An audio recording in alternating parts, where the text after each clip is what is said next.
بسم اللہ الرحمن الرحیم۔ السلام علیکم محترم ناظرین گرامی، جیسا کہ آپ جانتے ہیں کہ مولانا فضل الرحمان نے کافی دن دھرنا دیا، تو دراصل اس کا دھرنا کس صورت میں ختم کرایا گیا تھا، اس سے کیا معاہدے کروائے گئے تھے، اب انہوں نے خود ہی یہ بیان دے دیا ہے، سارے رازوں سے پردہ اٹھا دیا ہے۔ تو معلومات کو شروع کرنے سے پہلے آپ تمام دوستوں سے گزارش ہے کہ ہمارے یوٹیوب چینل اردو ایکسپوز کو سبسکرائب کریں اور ساتھ میں لگے بیل آئیکن پر بھی پریس کریں تاکہ آپ کو ہماری ہر آنے والی نیو ویڈیو کی اپ ڈیٹ مل سکے۔ تو چلیے دوستو شروع کرتے ہیں۔ لاہور میں میڈیا سے گفتگو کرتے ہوئے مولانا فضل الرحمان نے کہا کہ ناکام حکومت کی وجہ سے ملک بحران کا شکار ہے۔ حکومت نے عوام کا جینا دو بھر کر دیا ہے، بجلی، گیس اور پیٹرول سمیت ہر چیز کی قیمتیں بڑھ رہی ہیں، عام آدمی بجلی کے بلوں اور مہنگائی کی چکی میں پس چکا ہے۔ ہماری کوشش ہے کہ عوام کو متحد کر کے مایوسی کو امید میں بدل دیا جائے۔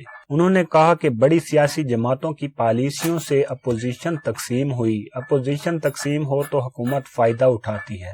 ہماری تحریک سے حکومت کی دیواروں میں دراڑیں پیدا ہوئی ہیں، لیکن اپوزیشن تقسیم ہونے کی وجہ سے تحریک کے نتائج مؤخر ہوئے ہیں۔ چودھری برادران ٹھیک کہتے ہیں کہ ان کی بات نہیں سنی جا رہی، ان کے حکومت سے اختلافات نظر آ رہے ہیں۔ میں چودھری برادران سے کہتا ہوں کہ ان کے پاس میرے حوالے سے جو امانت ہے وہ اسے منظر عام پر لائیں۔ چودھری پرویز الہی سے کہتا ہوں کہ اب وہ جسے امانت کہتے ہیں وہ راز کھول دیں۔ کوئی راز کی بات تھی، 3 فوری استعفے اور 3 ماہ میں انتخابات کا وعدہ کر کے دھرنا ختم کروایا گیا تھا۔ چودھری برادران پہلے اپنی پوزیشن تبدیل کریں، پھر ان جلسوں میں مدعو کرنے کا سوچیں گے۔ انہوں نے کہا کہ حکومت گھر جا چکی ہے اور اس وقت کوئی حکومت نہیں، اس وقت کچھ اور قوتوں کی رٹ ہے۔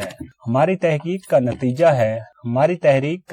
ہے کہ حکومت کے اتحاد میں دراڑیں پڑ چکی ہیں، جو ہمارے مقصد کی جانب پیش رفت کی علامت ہے۔ 23 فروری کو کراچی میں جلسہ عام، 1 مارچ کو قومی کانفرنس، 19 مارچ کو لاہور میں آزادی مارچ کے حوالے سے بھی بات ہوئی ہے۔ انہوں نے کہا کہ اگر کوئی شخص بیماری کی بنیاد پر علاج کے لیے باہر جانا چاہتا ہے تو میں اسے سیاسی کیس نہیں بنانا چاہوں گا۔ تو دوستو اگر یہ ویڈیو آپ کو انفارمیٹیو لگی ہو، اسے لائک اور شیئر لازمی کریں۔